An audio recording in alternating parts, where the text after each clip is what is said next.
Hi, it's Nick from the Run Testers, and this is our review of the Nike Vaporfly NEXT 2.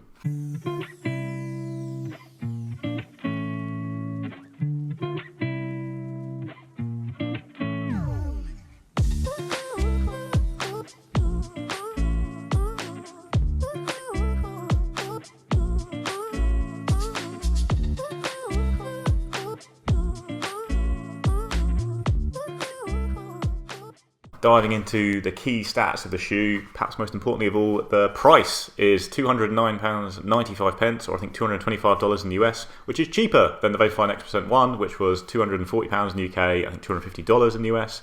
Nice little price drop there.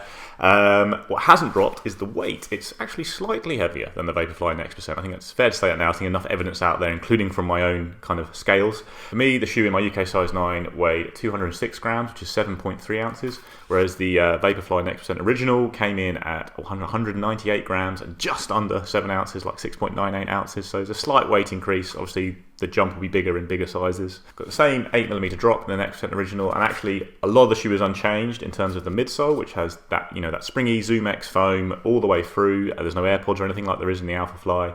Full length carbon plate with Nike's kind of patented shape, which provides lots of propulsion. And then on the outsole is the same as well. You're getting a decent amount of rubber up front. Get a little bit more rubber here as well on the sides to give a bit more protection to the outsole. There's a lot of kind of exposed foam there.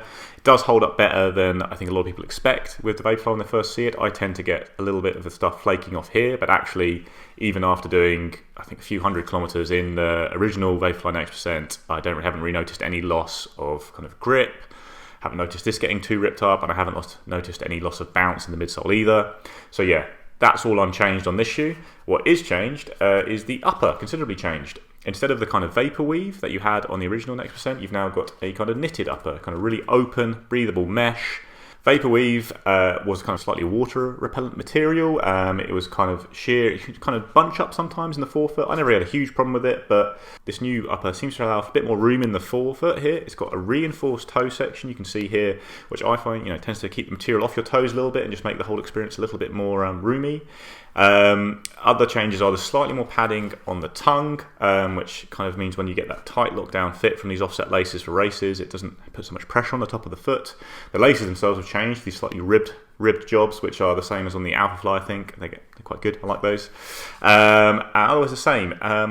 We're going to talk about the heel a fair bit, because both Kieran and I, who are reviewing these shoes, did have a little bit of rubbing from the shoe at the back here. I think it's largely unchanged, but I think on the original Vaporfly, it tended to fit a bit closer, perhaps because the material was less structured and less firm compared to this mesh, and would hug the foot a bit tighter, but you are still getting the kind of same wedge of cushioning as you got on the original one there. So yeah, so maybe the fit changes slightly at the back here, but not considerably. Really, the main change on the shoe is the fact you're getting this knitted upper. So when it came to fit, I ran true to size in a UK 8.5, a European 43, and that's a US 9.5. And actually, in terms of overall space in the shoe and the way that it hugged and held the foot, I found this was bang on. So true to size would be my choice. I think these fit kind of perfectly well going at that right size. I had plenty of room in the toe box, wiggle room. The one thing I will say though is that you do have to work quite hard to get a lockdown fit. I found that these laces needed quite a lot of adjustment, and on a couple of the runs that I did, I found myself having to sort of stop a couple of miles in and retighten and readjust the fit. And I think that's just the nature of this shoe. It's so lightweight, it just takes a little bit of adjustment to get it right, I think, on your foot. And that's something that before you go and race in this, if you're going to go and run a marathon, I would pay particular attention, lacing these up, warming up, and then coming back and actually perhaps making some adjustments to this. But overall, in terms of space and room and how it fitted, I found it pretty much fine overall. In terms of the fit of the Vaporfly NEXT 2, I've gone true to size, and I think that's probably the way to go. Like I say, the toe box is slightly roomier, I found, than on the original. I didn't have any problems. I was also true to size in the original Vaporfly NEXT. If you had no problems with that shoe, I'd say stay true to size in this. And then I think it's the same fit, really, as the first shoe, and I was happy true to size in it. So I was testing the Vaporfly 2 kind of at the end of a long stint of marathon training, and I managed to pick it up for kind of my last few kind of sessions in the about 10 days before the race. So I start out the box, I did a 10 miler, I did 16k actually, alternating 4 minutes per k and 3:30 per k pace. And straight out of the box, you could really tell, this is the Vaporfly. It's a great shoe. You're getting that same performance underfoot. When you're running a bit slow, it does feel a bit squishier from that foam, but when you do up the pace, I think you get a really nice responsive feel, nice amount of propulsion from that carbon plate. All the good stuff you've come to expect from ZoomX foam and the Vaporfly. Really, I don't think the performance has changed at all for me. Done then also did a shorter session running kind of 2 sets of 8 times 60 seconds on, 30 seconds off, just test out the real top end speed of the shoe. Again, still great. If you were still allowed to use this in track races, it's a great track racing shoe. You're not allowed to, but it's still going to be great for kind of on the road 3K, 5K events, even miles. And then I also did just kind of an hour, kind of easy to steady in it as well. So I ended up logging kind of almost 50K in it in about 3 to 4 days. And that's probably not something I'd recommend. I wouldn't be using this every day because I did get quite a lot of heel rub on the third run in the shoe on my right foot only. It started to get a bit raw. I ended up having to kind of look after it quite carefully for the marathon, week afterwards. So yeah, that's not something I ever had on the original Vaporfly NEXT%. But at the same time, I never used it, so many days in a row. I wasn't testing it in the same way. I used it for marathons and long events. Never had any heel rub, but it was always kind of using it, and then I wouldn't see it again for a while. Just a key race here and there or a key session. That'll be the same with this shoe. So although I did have quite considerable heel rub with it, I'm not really keen to say it's a huge problem with the shoe. Just because I think when you buy a shoe like the Vaporfly 2, you are not going to be using it every day. You should be using it, maybe the odd training session here and there, and then your races. I would be perfectly happy to race a marathon in this. I might just really make sure I had a bit slightly tighter. I might pay a bit more attention to the fit than I did on the original Vaporfly, perhaps, because maybe this doesn't hug quite so closely and allows a little bit more room for rubbing than compared to the Vaporweave. But I don't think it's a huge flaw in the shoe, basically, put it that way.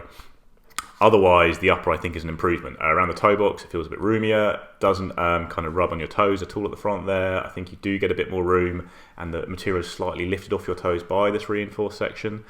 I think, the tongue change is a slight improvement again. Like I say, I didn't have a huge problem with the Vaporfly NEXT%, but I did sometimes get a bit of pressure on the top of my foot from that kind of, when I did crank these laces tight for races. Don't get that anymore in this shoe from what I've experienced. So yeah, all in all, performance is the same. The uppers are probably an improvement at the front. Maybe a little concern about maybe some extra kind of room at the back and the heel here, but that probably will close in over time. And like I said, if you're just using it for the odd key run and races, I don't expect it to be a problem. So my run test then, I've done about 40 miles in these, and that's a mixture of a couple of shorter runs, and then I did close to a marathon test. And so far, I think this is textbook Vaporfly. It's a lovely shoe to run in. The one thing I will say is it carries over from Vaporfly 1 into Vaporfly 2. When you put these shoes on, they make you feel like you want to run fast.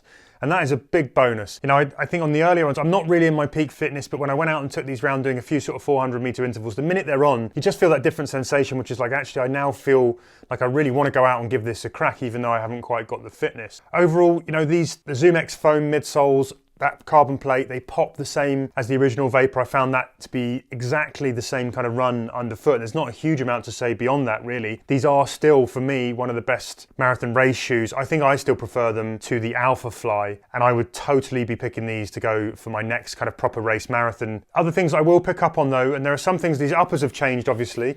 I much prefer this kind of new weave upper than the sort of crisp packet sort of feel that you had on the original Vaporflies that sort of sagged in the toe. These hold their form a little bit more, but you've still got plenty of room and flex in here. There's plenty of room for the toes. I had no problems actually in terms of width in this section or sort of tightness here.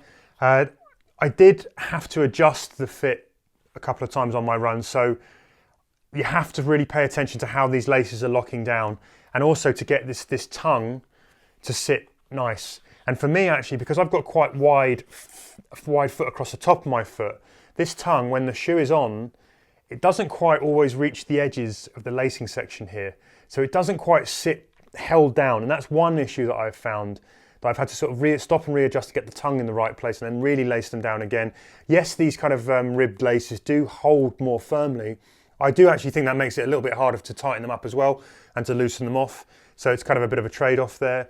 The other thing I'll say is that on my marathon test, when I got back, I did have on the right heel a little bit of cutting. Not as bad as I had on the Puma, if anyone's watched that video, the Puma Deviate Nitro, which made a massive hole in my foot. but I was just starting to notice this edge sort of causing a bit of blistering. That may again be about how I had them sort of laced in. I didn't feel too much movement. I just feel like this bit is a little bit high and was just starting to rub. Also, maybe that would be solved by a little bit more of a padded sock. I did notice that my socks had been worn through a little bit, and I think that's just I put on an old pair of socks. So on those quicker kind of 400 meter intervals, again, I just found this was exactly the same as the Vaporfly 2 in terms of what it did for me with sort of reducing fatigue in the legs and enabling you to go at the kind of pace that you want to go at. You know, it's just still got that. They haven't changed what was working before with this shoe. They've kept that, and that's it's really pleasing to see. So if you basically invest in these, you're getting a similar run underfoot as you will with the Vaporfly 1. You're just getting this sort of slightly different upper. I went out and did a marathon test, or as close as I could, and here is how it went. So I've laced up the new Vaporfly 2s, and I'm going to take them for a marathon test, or as close as I can get to it. Let's hope I can go the full distance. Now, I'm not really properly marathon fit. I'm interested to see if I can kind of do like a 3.5 hour, somewhere between 3.5, 4 hours it's likely to be. Maybe longer if the wheels come off. The marathon distance might be shorter if I can't actually cut it. But I'm interested to see what these shoes offer. It's been a long time since I've laced up into the normal kind of Vaporfly. And I just want to see whether or not this makes this marathon at a pace that's probably a little bit too rich for where I am fitness-wise. If it makes it doable. Let's go and see how these guys run, how those new uppers feel. So I'm 21.5 miles in. I've run really well. Aiming for the 3:30 marathon, I'm kind of 6 or so minutes ahead at this point. And the Vaporflies, I have to say, have been great. I don't feel like I'm fit enough to be running as quickly as I have run in these shoes so far. I mean, I'm tired now, so I don't know whether I've overrun in the first 21 and I might struggle, but the shoes have just done the job that the Vaporflies do, which is they give you that extra bit of energy, bit of pop. You know, left your legs fresher, longer, I think, and you're just running what feels like sort of 10 seconds per mile faster in them. I have noticed something on my right heel though, just I've got a little bit of cutting, so I noticed it sort of fairly early on. My socks are sort of cutting in, and that is a little bit sore, but otherwise these shoes have run remarkably well. They're Vaporflies.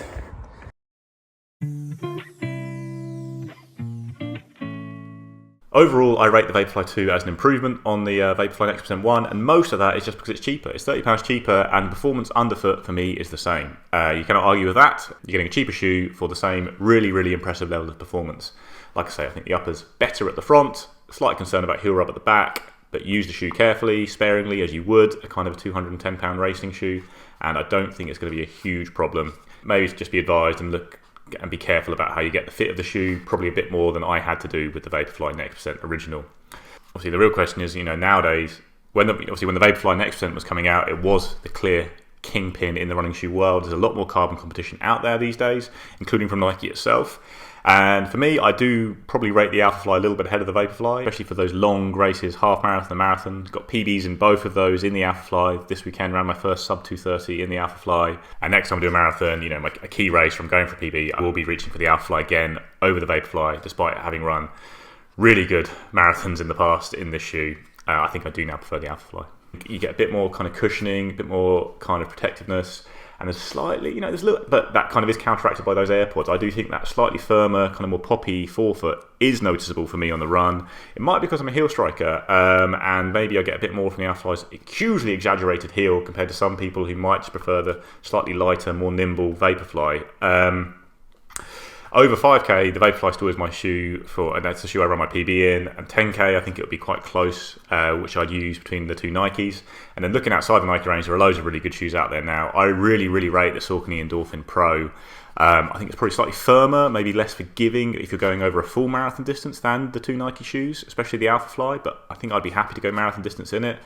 I think it's more stable, and I think it's very fast over short distances. And it could be because of that speed roll technology and my heel strike, it benefits me more. But yeah, I really rate the Endorphin Pro, and I think the New Balance Fuel Cell RC Elite is quite similar to the Nike in terms of feel. I haven't tried the 2 yet, but the 1, fairly narrow, soft, springy, racing carbon plate shoe that does feel quite similar to the Vaporfly for me, and it's got a really nice outsole with lots of grip on it that could make it a really good option for 5k, you know, if you are turning at speed quite a lot. And then the other one to talk about is probably the Adios Pro from Adidas, which is considerably cheaper. It's never available. I think the Nike shoes and the Saucony and probably even the New Balance have a slight performance edge on the Adios for me, but it is a very good shoe, especially I think over half and full marathon distance, and it is cheaper if it's ever available. But yeah, the fact this is now £210 I think is a good move from Nike.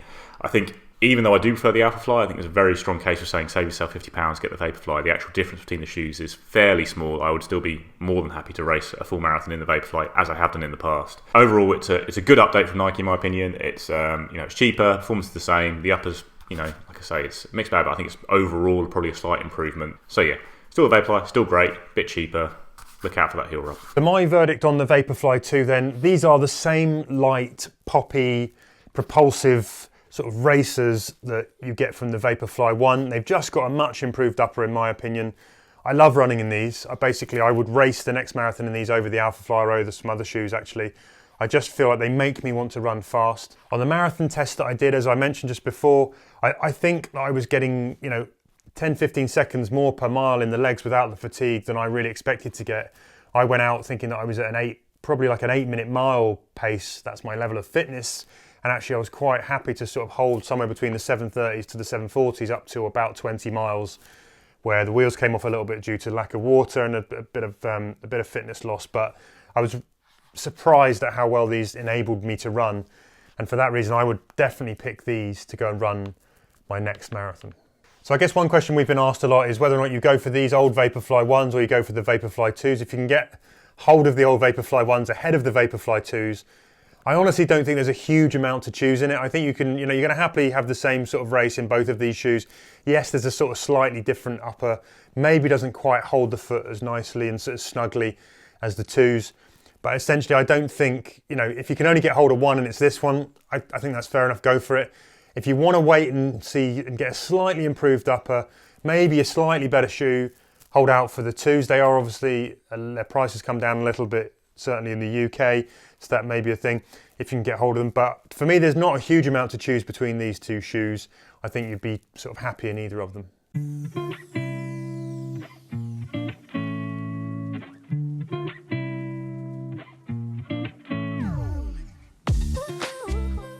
That's it guys, that is our review of the Nike Vaporfly 2. Please sound off in the comments if you've tried it out yet. Do you like it more than the original Vaporfly? Are you still a Nike runner? Are you going for the Alphafly or the Vaporfly? Or have you moved over to Saucony, Adidas, Brooks, New Balance, On even? Lots of these people have carbon shoes now. Let us know what you think is the best one out there right now. And yeah, we'll see you next time. Oh, like, subscribe, do that, and ring that little bell so you get told when we do a video so you can come watch it. Other than that, thanks. See you later.